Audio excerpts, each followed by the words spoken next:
It's specifically that Triple H one, right? With Beautiful Man. Day. And he's rehabbing his knee and he's coming back. It was like the first time we got like a peek behind the scenes, and I'm like in the music and just seeing like the passion, desire, and I'm like, yo, this is just like beautiful. Isn't it? I know it's a little side note here, but how crazy is it? Like, if you just pick the right song for the right video montage in wrestling, it just changes everything. Yo, that's why I like Creed. Like My Sacrifice, that song, like every time it hits, just that's all I think about. Every wrestling fan knows that song word for word. Hell yeah. They probably don't know any other Creed songs, maybe one or two, but that's that one for sure. I literally bought the album because of that song. Like, no, for sure, I believe you.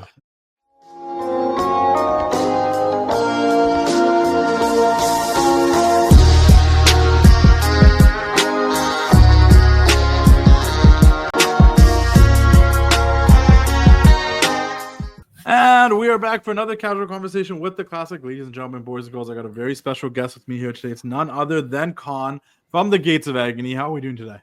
Doing pretty good. How about yourself? I'm doing great. It's nice. It's been sunny here in Vancouver for a minute, which is rare. So just enjoying it during these months. But we got lots to talk about. I'm excited to talk to you because I feel like even myself, I'm sitting here like curious to learn more about you. I typically hear that whenever I do interviews. People are like, we don't know too much about you. So yeah, you look great. You're a great wrestler. You have this aura about you. But now I want to get to know a little bit about you. So I'm going to start a little old school, and then we'll get into now. First things first, obviously, you have a huge match tomorrow against the Hurt Syndicate. You and Toa Liona against Bobby Lashley and Shelton Benjamin for the AEW Tag Team titles, which will be super dope. But first things first, let's take it back. What are your earliest memories of professional wrestling? I think I was 9-10 years old, so maybe like 1999, 2000. One of my friends came over with the VHS tape, put that in. First thing I saw was DX. I saw DX and then the Hardy Boys. I was like, that's all I saw. So, and I was hooked from that day. That's awesome. Do you remember like when you made the decision that you want to become a professional wrestler? I feel like there's like a blend of memories, but I specifically remember Edge and Christian, the Hardys, the Terry Runnels. Like I forgot what that ladder match with the bag of cash was up there. Jeff pulled that off. He took a bump off the ladder, and like from that day, I was like, "Yeah, I'm doing this when I grow up." I'm pretty sure that was No Mercy in 1999. Yes, No Mercy. Yeah. Man. So let's get into your career then. When did you decide you were going to train, and like when did you make that decision? Like, did you do school first, or was it just professional wrestling? Because my parents, they were like, "You're going to college first," so did college, did grad school. I had a shoot job for a while as a graphic web designer. It wasn't until 2016 I saw Seth Rollins' WWE 24 documentary, and there was like this montage of him doing rehabilitation, like getting back in the ring, and it reminded me of the like 2000 My Sacrifice, Creed, WWE videos. I got goosebumps that day, and I was like, "Yo, I'm not regretting my life. I'm taking a chance. I'm gonna figure this out, and I got to be a pro wrestler now." It's specifically that Triple H one, right, with Beautiful Day, and he's rehabbing his knee and he's coming back. It was like the first time we got like a peek behind the scenes, and I'm like in the music and just seeing like the passion, desire, and I'm like, yo, this is just like beautiful. Isn't it? I know it's a little side note here, but how crazy is it? Like, if you just pick the right song for the right video montage in wrestling, it just changes everything. Yo, that's why I like Creed. Like My Sacrifice, that song, like every time it hits, just that's all I think about. Every wrestling fan knows that song word for word. Hell yeah. They probably don't know any other Creed songs, maybe one or two, but that's that one for sure. I literally bought the album because of that song. Like, no, for sure, I believe you. So I got to ask you then, really quickly, how did you come up with the name Bishop Kaun? Like, what's the story behind the name? Like, what inspired it? Actually, a good friend of mine like helped me collaborate with that. Bishop, he knew that my favorite X-Men when I was growing up was Bishop. So like, we have that name right there. And then he was like, "Yo, look, check out Genghis Khan." He was like, he was a conqueror, literally destroying civilizations of people. He's like, you should have that mentality. He's like, just put those two things together, Bishop Kaun, and it's just stuck. That's awesome. I'm a big X-Men fan over here too. I'm just getting, as we talk, I'm like, oh, we're basically the same age here. a lot of the same stuff is coming up here. Let me ask you, how much of your in-ring persona is actually inspired from your real-life background, like either cultural background or, you know, your nationality? Because your entrance and the stuff you kind of dress in sometimes. Like, what is the background behind all of that? The culture stuff for sure. My dad's from Cameroon. Grew up in Cameroon, moved over when he was a kid, but that mask It's a replica. I got that made in Mexico, but it's a Bimlake mask, elephant mask. The similar tribe and villages next where my dad grew up. Elephants are a huge special animal to my family back over there. And then even just like the shawl, I found all these textiles and patterns that he had sent over back from Cameroon, sent it to gear design. I was like, hey, this is what I'm trying to create here. And then also I got a Scarborough Designs. He helped create the Fiend concept. Reached out to him. He helped me mock up some stuff and like made that come to life. But all that stuff is tied into the village that my dad came from. Like the fly whisk, medicine man used to sweep themselves off. You know, you're blessing yourself to the ring. And no one in wrestling does that. So I'm like, I'm bringing it to the big stage. No, that's actually pretty cool. I actually just like when I was doing my research, saw that video on your Instagram page. I'm like, oh, that's cool. Like I was gonna ask about that because you're brooming the ring, you're sweeping the ring. Yeah. Preparing it for battle. And like again, people, you don't see that stuff. And it's very theatrical. And people, I remember the first time I did it in Paris, people were like, it was kind of creepy. Like, this is weird. But then when I meet other Africans, they're like, yo, I love the fact that you're bringing this attention. Like, you're educating the people. You don't see this kind of stuff on the mainstream. So, yeah, I really do. How important would it be for you to bring more of that to the mainstream, to have that on television now? Oof.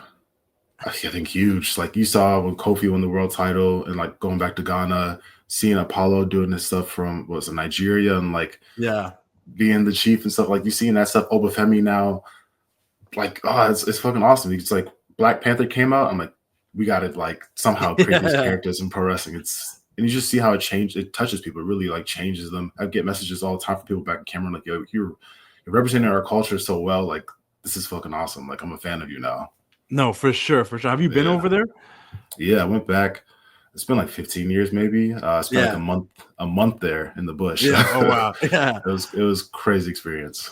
That's awesome. You have really like an explosive, like intense style. Who would you say influenced your style in ring, like your wrestling style? Oh man, probably like Eddie, Angle, and people say Benoit too. Triple H, of course. I liked like the slower, more cerebral pace. Like I like people that look super. Even Brock Lesnar when he first debuted, he was like destroying people. But it's like it changes the tone in the room. And that's what I want people to feel. I want people to be like, oh, is he like actually crazy? Like, does he get mad? Like, I can't I look at people's eyes till they get uncomfortable. Yeah. So you can't tell. You can't tell with me. Like, I'm blurring these lines and just like, something's a little off with this guy. No, that's fair. That's fair. Yeah. I understand. I came on. I'm like, I hope he's not mad because these people are in the back. And, just gonna explain that to you really quickly, but really quickly. Then on that note, then because obviously, like you're jacked, like you're in shape, you look great. Like, how important is that to you? And has that been something you've done since like most people start working on when they're a teenager? Or is that something you picked up as wrestling got picked up? I think I was like 11, 12. Triple H came out with some bodybuilding book. That and like there's a like encyclopedia of bodybuilding. Yeah. Because like of course this is people I grew up watching on TV. Like they look larger than life superstars. And then I've always heard my whole career, like I passed the airport test. I go to the gym, I go to the dentist, people are like, yo, what do you do for a living? And I talk about it. I always wanted to walk to the ring and think I want the people to believe that they can't do this. Like Joey Mercury trained me. That's the mentality that I have. I walk past y'all. I don't walk around the ring. I walk up the stairs onto the ring. Like I'm above you guys. I'm above all of you. You can't do this. Like this is some hard shit. Like this is for some real badass people.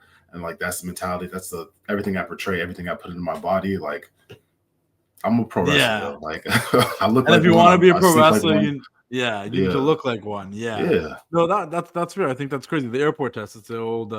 If someone sees in the airport and they think you're somebody because you're big and you're whatever, and that's cool. Let me ask you this then. Obviously, you had you still do every once in a while, but like prior to AEW and Ring of Honor, that you were on the independents. I first heard about you while you were still on the independents. You had some people that were fans of yours that were all in a group chat together that came together during the pandemic, and I was like, you got to check out Bishop Kaun. You got to check out Bishop Kaun.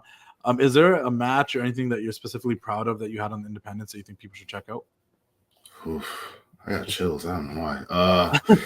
I've had a few. I had like a really fun match with Weston Blake down at RCW in San Antonio. It was like an I Quit match. I had the pliers in his mouth about to pull out his tooth, making him I Quit. I had another match down there too with Moose. I had one with Big Damo and Defy. I've had some pretty cool opportunities to wrestle dudes that like have made it to the main stage, and like I even wrestled Jacob Fatu in Texas. Yeah. Randomly. Like, I don't know, but you can go to my YouTube. I put most of my matches on there. I've had some like crazy ass matches, like great experiences with these people. It's been a journey. It's been insane. Yeah, because I remember watching some of those back then too, and I'm like, oh, this guy's great. Like, but I feel like some people might have just missed that part and just caught on to when you were in AEW and Ring of Honor and be like, no, like there's some bangers on the indies. Go check them out. Yeah. I've been around. Yeah, you've been around. Let me ask you this really quickly before we talk about Ring of Honor and AEW a bit. You recently got to do some stuff in New Japan with New Japan. How was that? The tag team tournament? How'd you like Japan?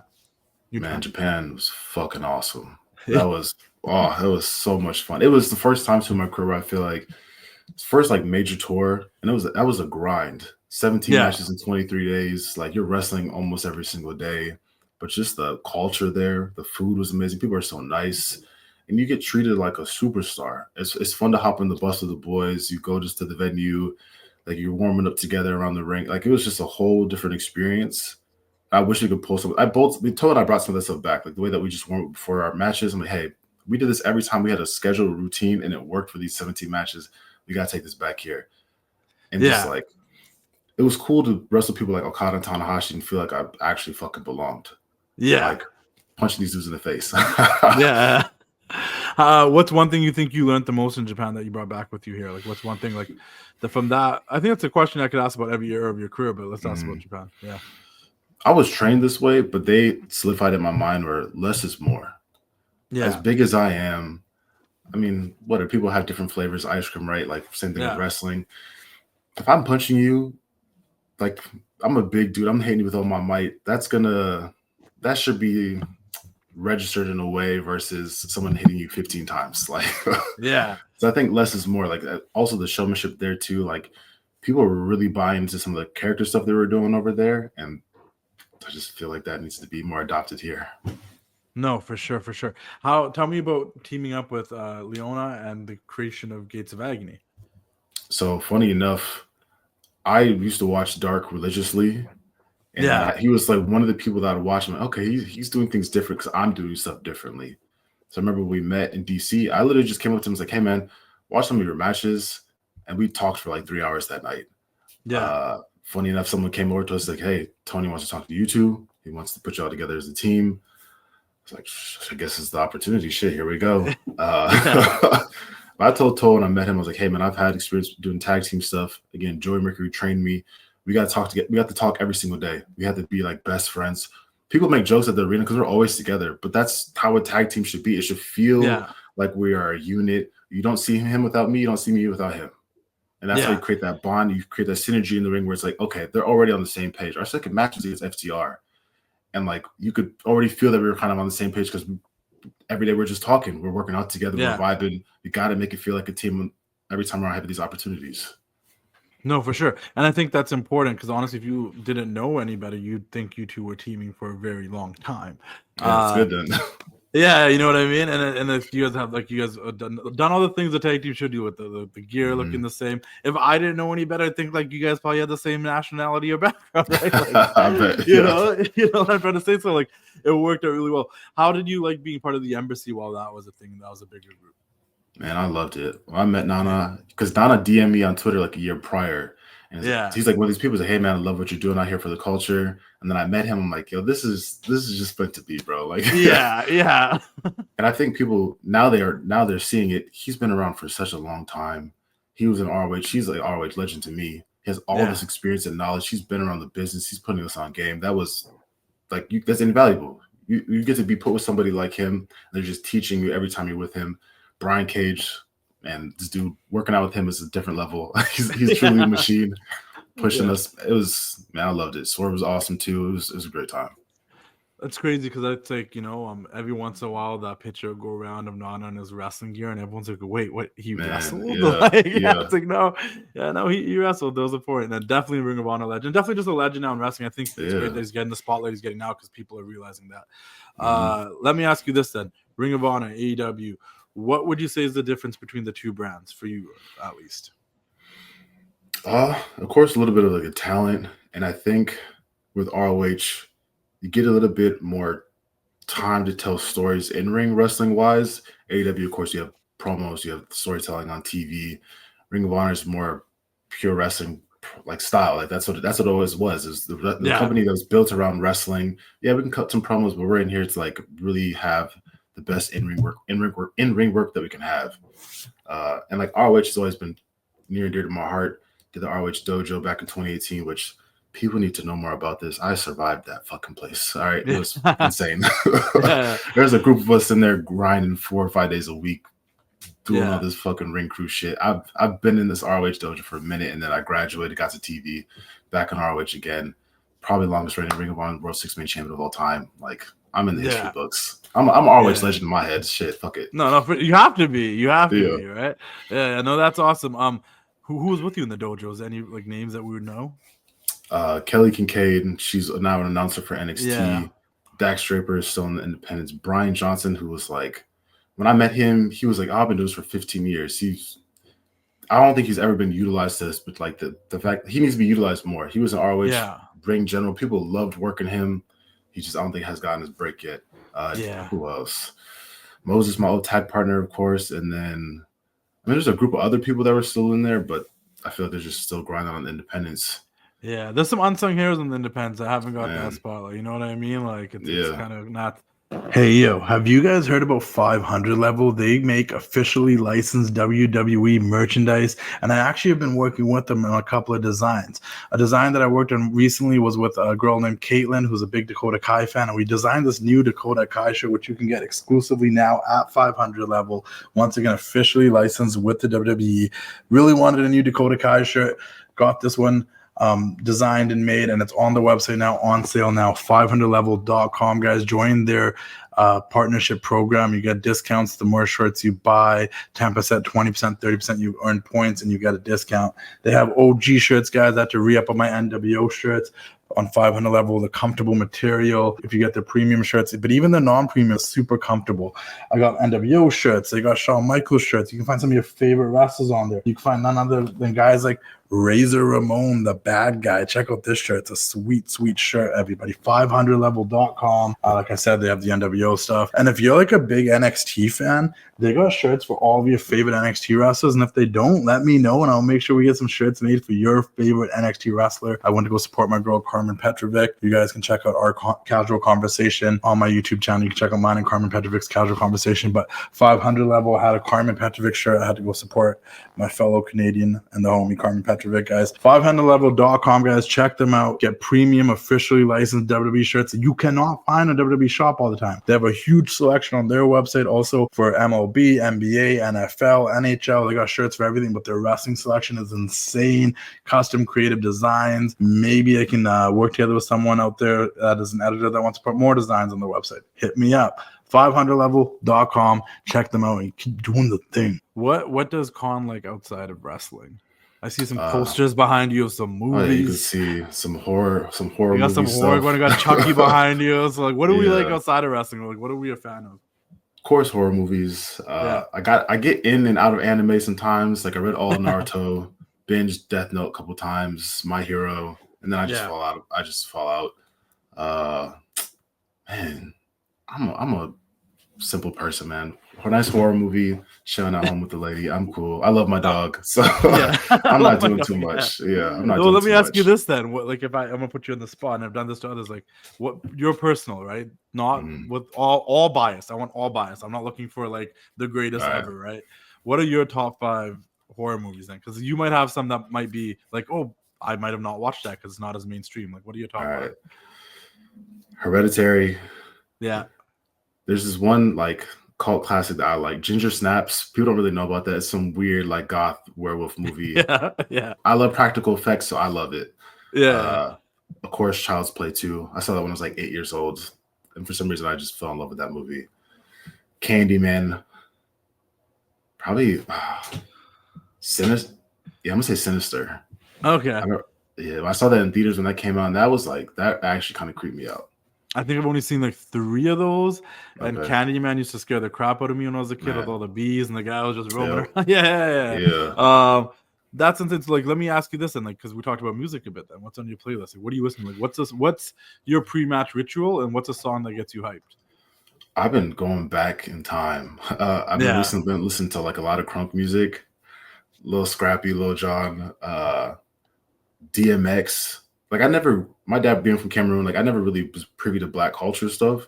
So I didn't really get into music until I was like in high school. Yeah. So a lot of stuff I just missed the wave on. So now I'm going back listening to like old school 50 Cent, Ice Cube, going back through Tupac's discography because I never really listened to all those albums before. So I'm like, oh, there's some bangers in here. Yeah. But I've been on DMX for like the past 2 weeks. I've been really listening to his stuff. I'm a little jealous because like if I could listen to a lot of that for the first time again, it's the best. Sometimes I'll go back and I'll listen to like a Tupac song. I'm like, damn, I really thought I related to this when I was in high school. Like I don't relate to this anymore, but man, when I first heard this, hell yeah, I felt it in my soul, I feel that. Yep. But yeah. What's something that you think is some people misunderstand about you? Like, what's something that, as a performer, as a person like that, you feel like you might be misunderstood for? This might be shocking. I'm not Samoan. That's probably one. Yeah. I think I don't know. It's funny because like you read the internet and people think that I've been doing this for like a year or two. I'm like, first I've been doing this for like 8.5 years. I know this is like my first mainstream for the past 3 years, but I've been around. And I think it's funny too. People think that everyone should wrestle the same. Like I see that a lot. Everyone should wrestle the same. Why? Styles make fights. Like Jonathan Gresham would say that all the time. Styles would make fights. That's what makes stuff appealing. So why should everyone be doing the same kind of stuff? Isn't my job to make you like emotionally invested in the show? Like, oh, why is he doing this? Oh, this is different. This is weird. No matter what the reaction is, as long as you're reacting, I got you. Yeah. So I just like trying to be different. No, I agree. I think that makes sense. And like I do think like you need styles that make fights. If everyone wrestles the same way and everyone's doing the same thing, then nothing stands out. Exactly right. But that all being said, let me ask you this really quickly. I feel like a lot of people give people flowers after they're gone or like, when it's too late. But with your journey so far, you talked about Joey Mercury, you talked about certain people. Is there someone that's a little like maybe obscure that we might know about, maybe like a piece of to change something for you along the way?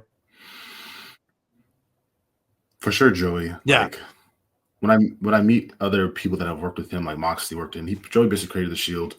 Like when I make that connection with people, like, oh, you were trained by him? Oh shit! Like he would always drop gems. But yeah, my good friend of mine, Brian Johnson, who's in the dojo with me, this dude was driving the ring trucks to the Ring of Honor shows, wrestled on the show, helped break down. He wrestled everybody in the ROH roster during the pandemic, the Briscoes, Taven, Roosh, like everybody would always put him over with how good of a worker he was, but he just hasn't gotten like that opportunity to really showcase how good he is. Yeah. This man would go, like you go train with him, 15-minute match on the fly without even bumping. People can't even do that anymore. They can't even comprehend wrestling on the fly. Yeah. Like that dude is just so good. I'm gonna shout him out. He's probably be pissed that I'm even doing this. But no, but that's Johnson, good. I made you do it. I asked you to do it. Yeah. Man, the Brian Mecca, Johnson, he's so good. He's out in Philadelphia. He's probably one of the best. No, for sure.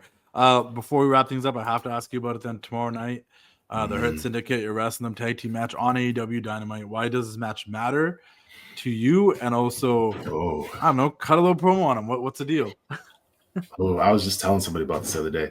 Yeah. I grew up watching Shelton Benjamin. Yeah. I was 10, 11 years old. This man was in the world's greatest tag team.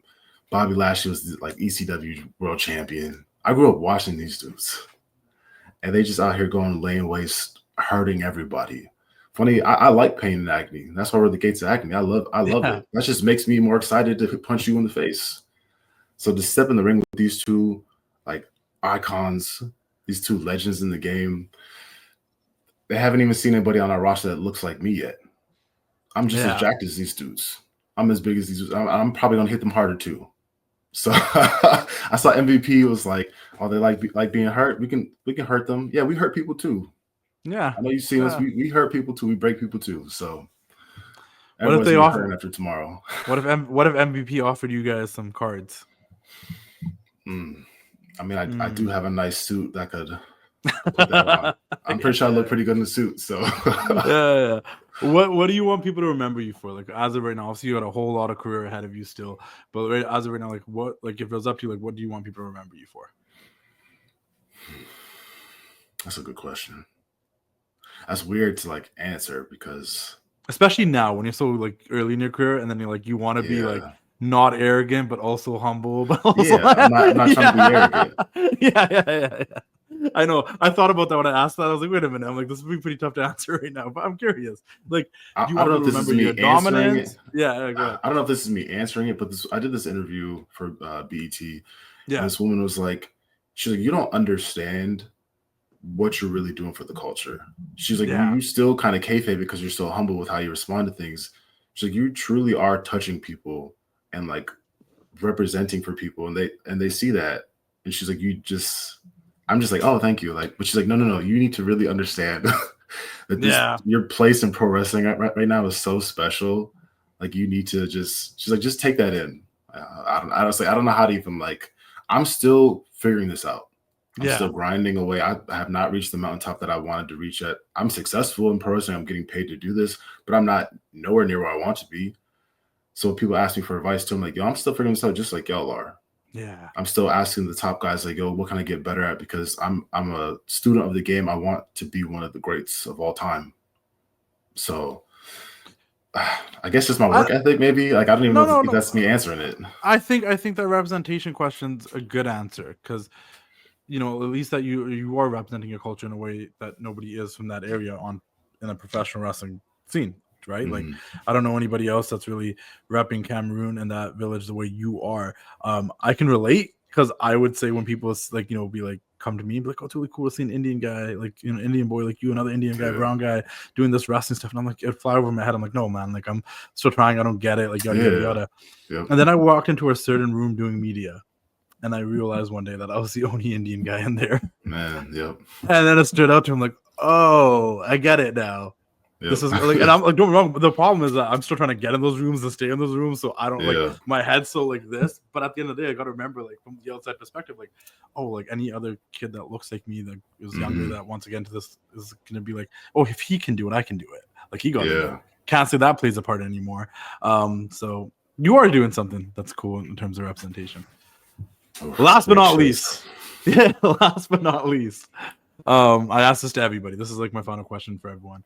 Once again, you have a lot of a career ahead of you than you do behind you, but like the idea of that little kid that watched, you know, the Hardy Boys in that ladder match, or grew up watching Eddie Guerrero and Kurt Angle and Shelton Benjamin and Bobby, like, do you feel like you've made your younger self proud enough? If you would have talked to like 10-year-old Kaun, would he be like, hell yeah, like, you know what I mean? Like, I would say so. I was such a shy kid. I was so reserved. Like, people be like, what did you say? Because I would say my name so quietly. Yeah. And just to see that, like, it still trips me out. I can tell my friends, like, yo, yeah, I wrestled at Wembley in front of like 40,000 people. I'm not, you say that as if that's another Tuesday to you. Like, that's not normal. So I would say so. I mean, I got to meet the Hardy Boys. I got to chop it up with Matt one time.